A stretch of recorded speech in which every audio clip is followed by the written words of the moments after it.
Assalamualaikum warahmatullahi wabarakatuh. Saya Syuhada Syikir binti Cemani bernombor matrik 17 DKA 20F1043.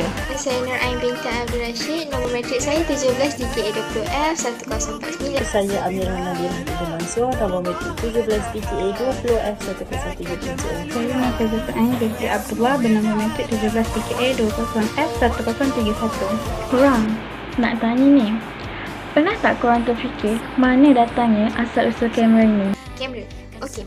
Kamera. Apa itu kamera? Okey, kamera adalah alat yang digunakan untuk merakam imej, iaitu dikenali sebagai gambar foto. Tidak kira lah ianya dalam bentuk pegun ataupun bergerak lah, imej yang bergerak lah. Okey. Ataupun dikenali sebagai video maupun filem. Jadi untuk video kali ini, kami akan menerangkan sedikit tentang sejarah penciptaan kamera dari zaman dahulu yang berevolusi dan semakin canggih pada zaman sekarang.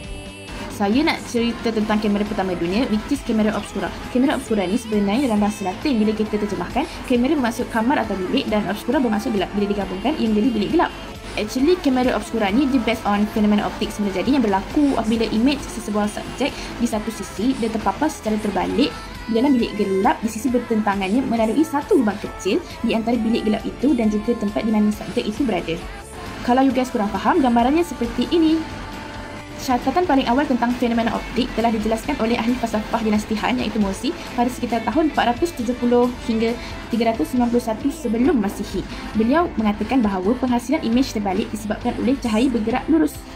Namun, pengasas kamera obscura ini merupakan seorang tokoh ilmuwan Islam yang diberi nama Ibnu Al-Haytham pada sekitar tahun 965 hingga 1040 Masihi. Kemudian, beliau ni telah menulis hasil kajian terperinci tentang fenomena optik ni di dalam kitab beliau iaitu kitab Al-Manazil, lebih juga dikenali sebagai Books of Optic. Beliau ni dianggap orang pertama yang mencipta kamera apabila beliau membuat lubang kecil pada dinding bilik gelap untuk menghasilkan kamera obscura. Kitab Al-Manazil ini menjadi sangat berpengaruh di Eropah apabila diterjemahkan ke dalam bahasa Latin dan sempat menjadi rujukan kepada Leonardo da Vinci dan juga Johannes Kepler. Kemudian daripada sebuah bilik, kamera obscura ni dihasilkan dalam binaan kotak yang boleh dibawa ke mana-mana. Penggunaan kotak kamera obscura dengan lensa pada bukaan cahaya padanya telah digunakan secara meluas bermula pertengahan kurun ke-16 dan ianya menjadi popular sebagai alat bantuan untuk menekap dan juga melukis. Gambarannya lebih kurang seperti ini. Gambar tersebut merupakan imej ketal pertama yang berjaya dirakam oleh kotak kamera obscura pada tahun 1825 oleh Joseph Niels. Niels ni dia merakam pemandangan luar dari biliknya dengan mendedahkan kepingan Twitter yang disalur di tubian kepada cahaya matahari selama 8 jam dan memanggil proses itu sebagai proses heliografi.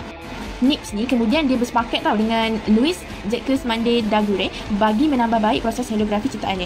Nips ni dia bereksperimen dengan bahan kimia lain untuk menjadikan imej heliografinya lebih terang, manakala Daguerre pula dia menambah mutu rekaan kotak kamera obscura.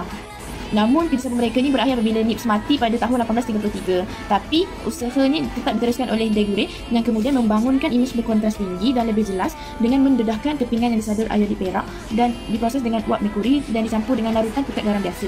Dia menamakan proses ini sebagai daguerreotype bersempena dengan nama dia. Kita boleh lihat hasil foto Louis Daguerre diambil dengan teknik pemprosesan yang diciptanya, iaitu daguerreotype. Inilah hasil gambarnya.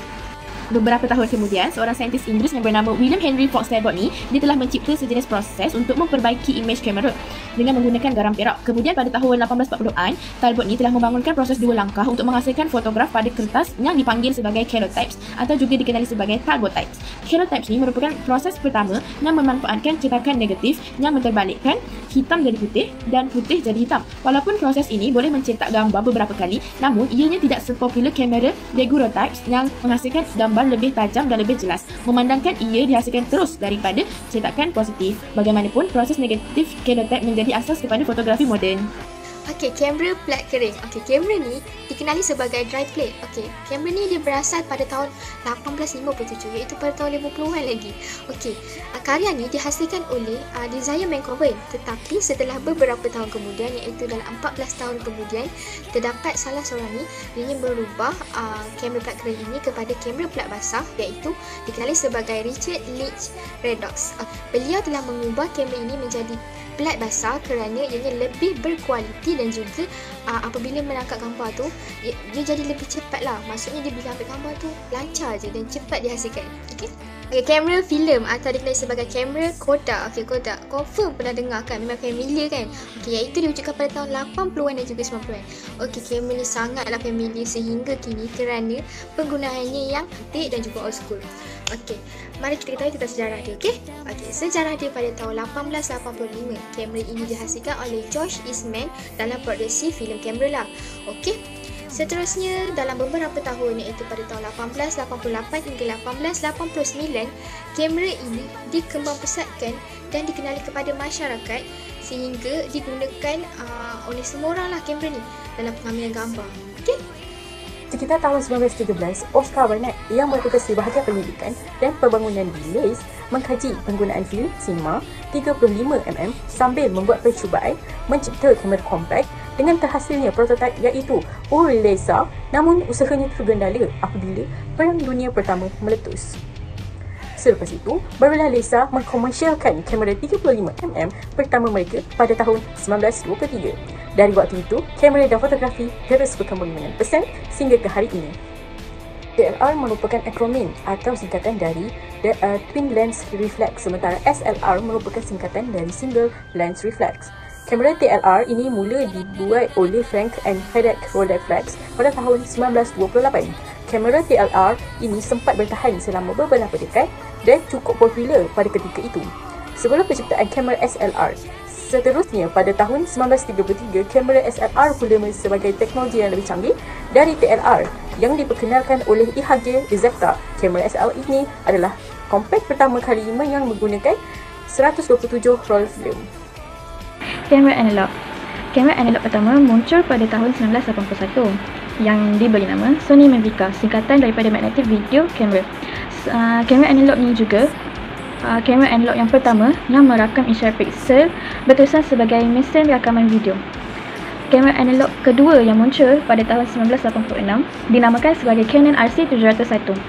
Pengeluaran kamera pertama ini mampu memotret pertandingan pada acara sukan Olimpik pada tahun 1984. Selain itu, ia juga telah mencetak foto Yomiuri Shimbun di surat khabar Jepun. Next, kamera digital. Kamera digital berbeza dengan kamera analog kerana tidak menggunakan filem gulung. Ia juga boleh menangkap gambar dan juga menyimpan video pada kad memori digital atau penyimpanan luaran dengan baik serta resolusi yang lebih tajam. Kamera digital juga banyak digunakan di telefon bimbit pada masa kini. Kesimpulannya, tokoh ilmuwan Islam memang sangat hebat kerana sebelum terciptanya kamera, manusia menghasilkan gambar melalui lukisan dan ianya mengambil masa yang sangat lama sehingga berjam-jam. Jadi, kita haruslah bersyukur kerana dengan penciptaan kamera yang telah berevolusi dari masa ke masa telah memudahkan kerja harian kita. Okey. Sekian Terima kasih. daripada kami. Bye-bye.